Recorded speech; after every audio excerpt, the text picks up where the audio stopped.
সুন্নাতে মক্কাদা, আরেকটি হচ্ছে সুন্নাতে গায়রে মক্কাদা। এই দুটির মধ্যে পার্থক্য কি? আমরা তো ফরজ নামাজগুলো পড়ি, জোহরে 4 রাকাত, আসরে 4 রাকাত, মাগরিবে 3 রাকাত, ইশারে 4 রাকাত, ফজরে 2 রাকাত।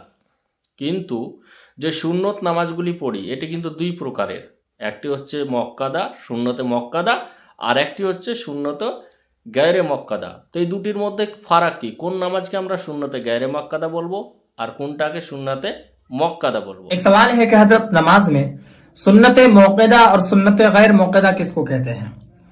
कहा जाता है कि सुन्नत मौक़दा आपको हर हाल में पढ़ना है और सुन्नत गैर मौक़दा अगर आप ना भी पढ़े तो आपको कोई गुनाह नहीं होगा।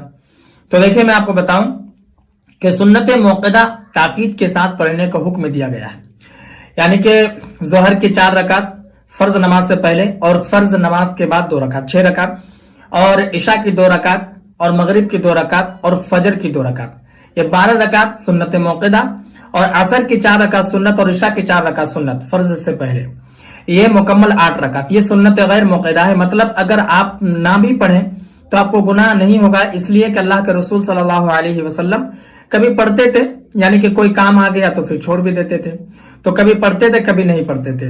तो सुन्नत मौक़दा और सुन्नत गैर मौक़दा में यही फर्क है। তাহলে আমরা জানলাম সুন্নাতে গায়রে মক্কাদা বলে আসরের 4 রাকাত সুন্নতকে আর ইশারের 4 রাকাত সুন্নতকে।